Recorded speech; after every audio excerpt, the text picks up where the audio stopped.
The busier the beach, the greater the risk is for drowning. The Corps says thousands of people will pass through here just this holiday weekend alone.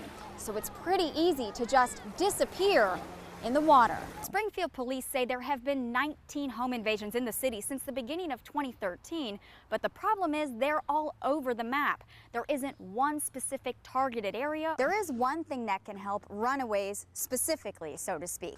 You see this tag? I use it when I'm running. It has my personal information on it. Well, in the 1980s, 2 U.S. senators started a program for people with Alzheimer's that's similar. Well, it certainly appears nobody has been here for a while. These cars haven't been moved in weeks. Joe, it's been an understandably difficult day for everyone in Waynesville. They used to live alongside the Ruby Dew Creek. Now they're pretty much living in it. And if this water has done more than just displace and inconvenience people, it has actually been deadly. The search continues tonight for a missing mother whose little boy was found dead after their car was swept away by fast-moving floodwater. Missouri Highway Patrol, their water units were able to effect several rescues from rooftop of vehicles and people pinned literally to trees by the force of the flood. But not her. The Missouri Highway Patrol dive team combs the Ruby Dew for any sign of her. I saw him once. I was by an hour and a half ago. On its banks, families are counting their blessings and their belongings. Home charger. Their lives have been spared, but not their things. This is all we got. We're on a fixed income. This is everything we got right here. Whatever they can grab in a matter of minutes is all Brian and Barb Campbell will be able to save. Looks like we're taking 3 bags. We met the Campbells earlier today when they were just surveying damage to their trailer park. Now they've been told they have to leave. Hear that? The craziest part is all the Campbells usually hear is this. They say the creek behind their house is almost always dry. Storm started about 1. The power went off about 1:30. They ready their dogs for an overnight stay at Brian's dad's house. Barb gets as many medications as she can, but she can't bring everything, including a machine that helps her breathe. It's for my asthma and my COPD.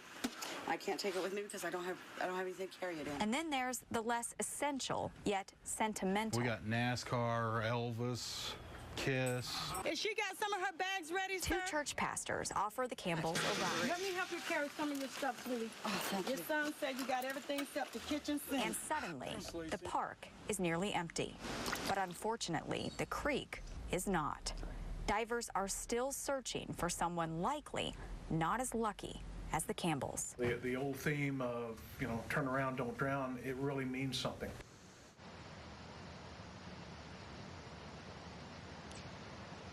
The Campbells are headed to the community center in St. Robert tonight. Earlier this morning, Barb's car filled up with water and it's inoperable, which is why they needed a ride. Now, Brian is the maintenance man for that entire trailer park, and he says so much of the work that he did recently, especially to the road, is now ruined. Joe. And some kids' shoes. Roxanne Allen is having a garage sale. This is an embroidery sewing kit. And she won't do you dirty. Is $1 too much for the set? No, it's good. Okay. Because everything must go. I don't want to pack it up. A pair of jeans that no longer fit. These are women's shirts. A blender with a broken setting. They're just really old. A TV that's a little technologically dated. We just have some kids' toys. Most people have a garage sale because they don't use the stuff anymore. But Roxanne can't use the stuff anymore, and it all works perfectly. When Katie Odom heard that, she decided to come shopping.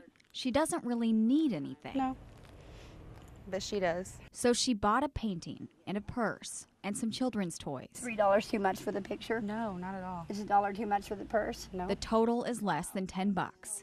Katie hands Roxanne $2.20. Just keep that. Oh, you guys need it more than I do. Oh boy. I really can't accept this gracefully. Please. Well, thank you. It makes me feel better. Roxanne is dying of cancer.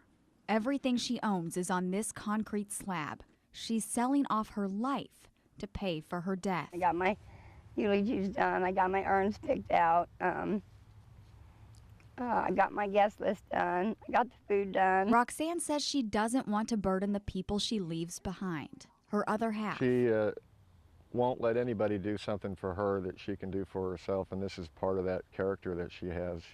She's not going to leave a bunch of loose ends that someone else has to come up and tie. Her mother. I guess in a way I have been in denial, and all of a sudden it's hit me. But for Roxanne, it's closure. Unimaginably painful closure. It just means it's going to happen that much sooner. And that much more peacefully. Amen. See, Roxanne Allen is having a garage sale. But this is just stuff. The sale itself, that's her legacy. Most people don't think about others during that time. I just take it one day at a time. One day at a time. 12-year-old Adriana lives just right near here with her sister, her father, and her grandparents. This is also where she was supposedly last seen getting into a car with Bobby Bourne yesterday evening. Just a short time later, law enforcement found Bourne and that vehicle without Adriana. But ask anybody around here and they'll tell you she will be found. All right, we'll see you in there, or see you later tonight. We're going to set up camp right here. Shauna Shorter and her crew of family and friends she calls family. Just pull in. Hey, Hannah. These are more of my kids. Call themselves the Mobile and Unaffiliated Red Cross. We've got off, we've got first aid supplies, we've got food, water, Coke, Diet Coke. For the volunteer searchers, mainly from a family of 4 small towns. I'm from Lockwood, Missouri, but just in this area, Lockwood and Golden City and Greenfield, Lamar, we're just kind of all one big family. And so, you know, when somebody tragic incident happens or is a crisis happens, we all stick together. And this is certainly a tragedy, a real crisis. Of course, we're just praying for the Horton. She's found alive and well. But there are obstacles. Shauna's feeding station is seemingly in the middle of nowhere because so is Barton County. One of the biggest problems with the search is if you're not from here, and even in some cases if you are, it's tough to find your way around here. There's so many open fields and so much farmland, so many unmarked gravel roads. In fact, if the sun wasn't right there, I wouldn't even know that's west. It took 6 guys to pull me back out of a ravine that I slid down. 24 and my legs are killing me. It is a tough search. Made just a little easier. She is my God-given daughter. When in the company of family, sometimes water. You guys need chicken, Coke, Sprite, water. Is just as thick as blood. God bless. God bless you. God bless you. Here, Ben.